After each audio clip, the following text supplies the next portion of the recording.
ہمارے ساتھ راشد مدنی موجود ہیں۔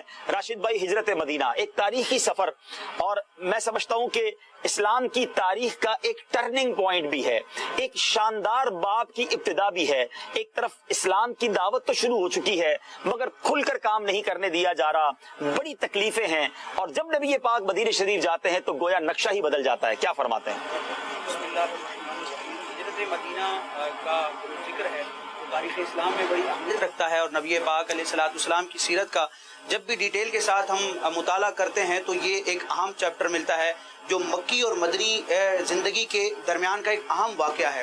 قرآن مجید فرقان حمید میں بھی اس کا بیان ہوا ہے۔ انشاءاللہ کچھ دیر میں سورہ توبہ کی جو آیت نمبر 40 ہے انشاءاللہ اس کو میں بیان کر کے اس کے تحت کچھ مدنی پھول ذکر کروں گا۔ نبی پاک علیہ الصلوۃ والسلام کو رب تبارک و تعالیٰ نے ہجرت کا حکم فرمایا۔ اب ہجرت کی کئی حکمتیں تھیں، اللہ تبارک و تعالیٰ نے اپنے محبوب کو حکم فرمایا تو کئی حکمتیں اس میں ہوں گی۔ ایک حکمت امام احمد کسلانی رحمۃ اللہ تعالی نے المواہب اللدنیہ میں جو ذکر کی، اور امام زرقانی رحمۃ اللہ تعالی نے شرح زرقانی میں جو کلام فرمایا اس کا خلاصہ میں ذکر کرتا ہوں کہ اللہ تعالیٰ نے اپنے محبوب علیہ الصلوۃ والسلام کو ہجرت کا حکم فرمایا کہ مکے میں اب مسلمانوں کے لیے وقت گزارنا، عبادت کرنا اور دین اسلام کی تبلیغ کرنا یہ مشکل ہو گیا ہے۔ کفار کا اتنا نرغہ ہے اور کفار اتنے ظلم و ستم پر اترے ہوئے ہیں۔ اب نبی پاک علیہ الصلوۃ والسلام کو مدینہ منورہ زادہ اللہ شرف و تعظیمہ کی طرف ہجرت کرنے کا حکم ہوا۔ یہاں سوال پیدا ہوتا ہے کہ مکۃ المکرمہ بڑی فضیلت کا مقام ہے، حضرت ابراہیم علیہ الصلوۃ والسلام، حضرت اسماعیل علیہ الصلوۃ والسلام سے اس شہر کو نسبت ہے اور بڑی برکتوں کا حامل ہے۔ خانہ کعبہ اور مکۃ المکرمہ کا گوشہ گوشہ ہی زیارت گاہ ہے، تو یہاں سے نکل کر پھر ہجرت کا اگر حکم ہونا تھا تو بیت المقدس کی طرف جانے کا حکم دیا جاتا، کیونکہ وہ بھی انبیاء کے وارد ہونے کی اور وحی کے نزول کی جگہ ہے، مبارک مقام ہے۔ مدینے کی طرف جو پہلے یثرب تھا، جو نبی پاک علیہ الصلوۃ والسلام کے مبارک قدموں کی برکت سے مدینہ بنا اور مدینہ منورہ بنا، نور والا شہر بنا۔ اچھا، یہاں میں آپ کو بریک کروں گا، بڑا پیارا ہی موضوع لے کر چل رہے ہیں اور کوسچن مارک گویا کریٹ کر دیا کہ مکہ اتنا مبارک شہر، اس کے بعد مدینے کی طرف ہجرت کیوں ہو رہی ہے؟ اچھا، لفظ آپ نے یثرب کہا تو ناظرین مدینہ شریف آج تو اس کی مٹی میں بھی شفا ہے، اس کی ہواؤں میں بھی شفا ہے، مگر اس وقت وہاں بلائیں، آفتیں، بیماریاں تھیں، اور ایسی بستی کی طرف ہجرت کا حکم دیا جا رہا ہے۔ جی آگے کنٹینیو کریں۔ حالانکہ مکۃ المکرمہ کے بعد دیکھا جائے تو برکت والا وہ مقام تھا مسجد اقصی اور بیت المقدس کا جو علاقہ ہے، لیکن مدینے کی طرف جو یثرب تھا، جس طرح آپ نے فرمایا کہ وباؤں والا علاقہ تھا، لیکن نبی پاک علیہ الصلوۃ والسلام کے قدم لگنے تھے کہ اس شہر کی مٹی بھی شفا کا سبب بننی تھی۔ امام احمد کسلانی رحمۃ اللہ تعالی فرماتے ہیں کہ رب کی حکمت، رب تبارک و تعالیٰ کی قدرت اور اس کی مشیت یہ تھی کہ میرے محبوب علیہ الصلوۃ والسلام کو جو عزت اور رفعت ملی ہے تو کسی چیز کے ساتھ حضور کو عزت نہ ملے، بلکہ حضور کی وجہ سے کسی کو عزت اور شرف ملے کہ مکۃ المکرمہ ہی میں اگر سرکار علیہ الصلوۃ والسلام اپنی ساری ظاہری زندگی گزارتے تو کوئی کہہ سکتا تھا کہ یہ تو ویسے ہی برکت والا شہر ہے، حضرت اسماعیل علیہ السلام اللہ کے انبیاء کی یہاں نسبتیں موجود ہیں جی، اور اگر بیت المقدس کی طرف جانے کا حکم ہوتا تو وہاں بھی پچھلے انبیاء کی یادگار اور برکات موجود ہیں۔ تو مدینہ منورہ کا انتخاب ہوا اس لیے کہ نبی پاک علیہ الصلوۃ والسلام سے اس زمین کو شرف حاصل۔ واہ واہ واہ، یعنی یہ بڑی پیاری بات ہے ناظرین کہ اس جگہ کو چوز کیا گیا جس کا نام دنیا میں کوئی نہیں جانتا تھا۔ علماء نے اس پر بھی بڑی پیاری ڈیبیٹ کی ہے کہ نبی پاک کی ولادت یہ پیر والے دن کیوں ہوئی؟ سب سے افضل دن تو جمعہ ہے، جمعے کو سردار کہا گیا ہفتے کا، تمام دنوں کا، اور نبی پاک تو ساری مخلوق سے سب سے بڑھ کر ہیں، تو اس مبارک دن ولادت ہوتی اور نبی پاک کا مزار انور بھی مکہ جیسے مبارک شہر میں ہوتا، تو علماء نے وہی والی بات کی کہ اگر جمعے کو ولادت ہوتی تو کوئی کہتا جمعہ تو پہلے ہی برکت والا تھا۔ اچھا، مکے میں اگر مزار شریف ہوتا اور نبی پاک وہیں قیام فرماتے تو وہی والی بات کہ مکہ تو پہلے ہی افضل تھا۔ ایک ایسی بستی جس کو کوئی جانتا نہ تھا، مگر اب وہاں صرف سفر اس لیے کیا جا رہا ہے کہ بارگاہ رسالت میں حاضری دینی ہے۔ اب مدینے کو وہ مقام اس وقت دنیا میں حاصل ہے کہ ساری دنیا میں یہ مقام کسی اور شہر کو حاصل نہیں، بلکہ یہاں بھی ایک اور خوبصورت بات کی کہ مدینے شریف میں بظاہر دیکھیں نہ کوئی جھرنا ہے، نہ کوئی آبشاریں ہیں، نہ کوئی بہت گرینری ہے، نہ وہاں کا کلائمیٹ ایسا ہے، کیونکہ ہو سکتا ہے اس میں بھی علماء نے کہا کہ نبی پاک کی وجہ سے ساری کائنات بنائی گئی، تو پیارے آقا کا مسکن تو دنیا کے بظاہر خوبصورت ترین مقام پر ہونا چاہیے تھا۔ بھائی بادشاہ ایک ملک کا ہوتا ہے، وہ اپنا محل وہاں بناتا ہے جہاں سب سے خوبصورت مقام اس محل کا ہو، تو رب نے ساری کائنات اپنے حبیب علیہ الصلوۃ والسلام کے لیے بنائی، تو مدینہ شریف جو مسکن بنایا وہاں بظاہر تو دنیاوی کوئی ایسی چیز نہیں ہے۔ تو سبحان اللہ، علماء نے یہ بھی بڑا پیارا جواب دیا کہ